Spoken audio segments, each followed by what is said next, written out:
Bonjour et bienvenue dans ce nouvel épisode du Parc et au-delà. Je suis Jean-Baptiste Guégan et avec Vincent Chaudel, l'Observatoire du Sport Business, nous allons revenir pour Paris United sur l'actualité du Paris Saint-Germain.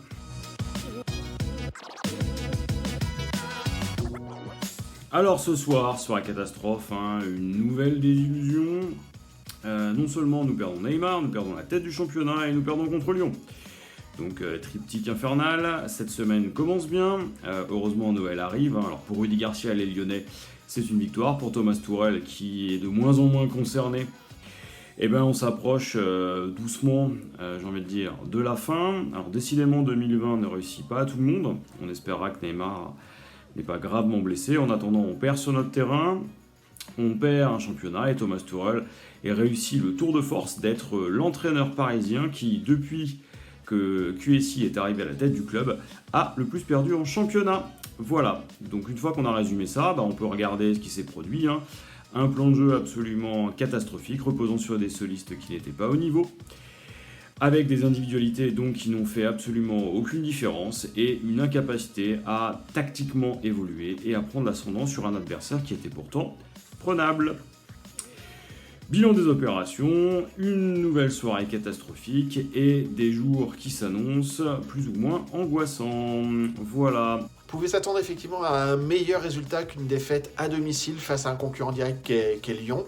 C'est quand même la 5e contre-performance en 14 matchs pour le PSG, dont 3 défaites face à des concurrents directs que sont Lyon, Marseille et même Monaco.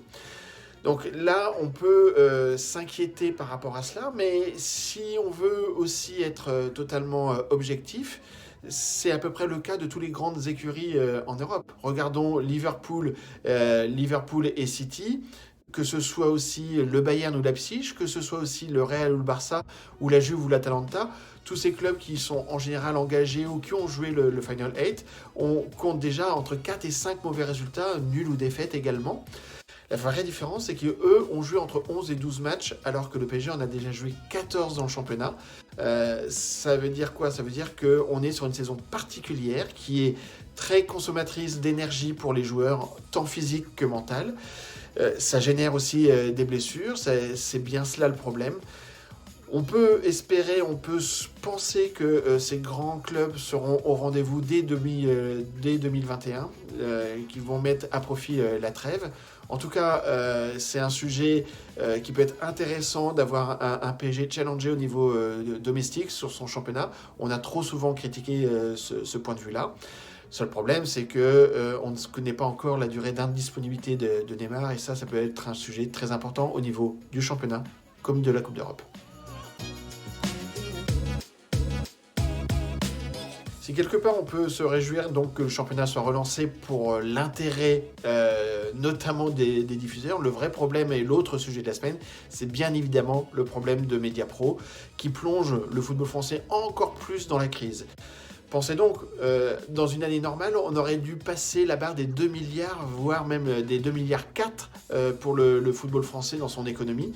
Et là, on va être plutôt du côté d'1 milliard 4. C'est-à-dire qu'on perd globalement 1 milliard. Rien que sur cette première partie de saison, le Mediapro n'a pas payé 2 échéances et a accepté dans les discussions de la semaine de faire un chèque de 100 millions d'euros au lieu de 350 millions d'euros attendus. Ça veut dire que sur cette première partie de saison, le football français a déjà perdu 250 millions d'euros, plus l'endettement de la Ligue et des clubs. Donc on est vraiment dans une spirale négative qui peut plonger dans certains clubs même dans le trou, c'est-à-dire dans le dépôt de bilan, chose qu'on n'a pas vue depuis 20 ou 30 ans, depuis que la DNCG s'est mise en place et accompagne les clubs pour leur éviter le pire, c'est-à-dire ce dépôt de bilan.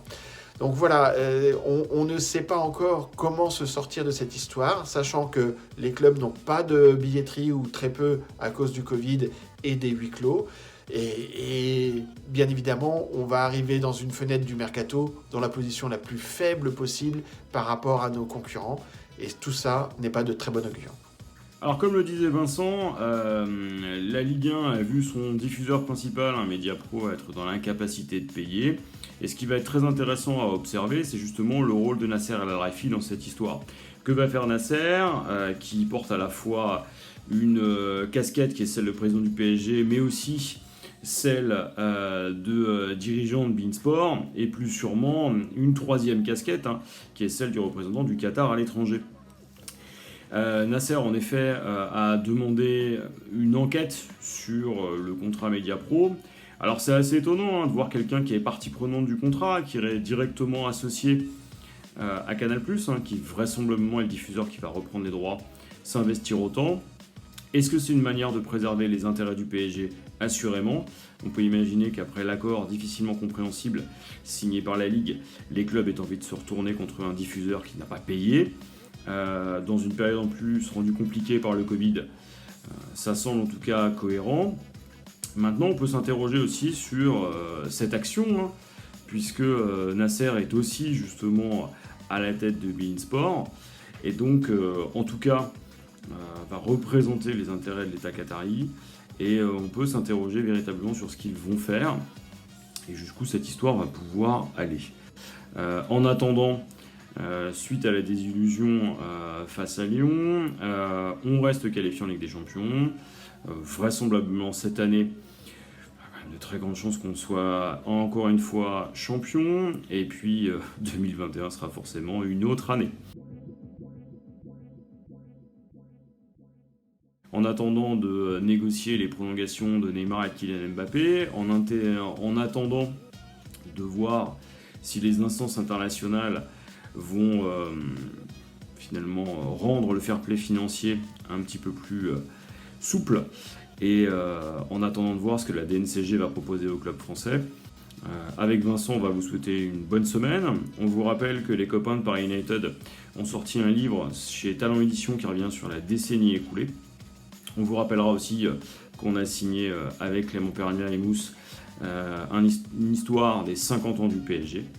Et donc, avant que Noël arrive avec son lot de blessés, on va surtout vous souhaiter une bonne semaine.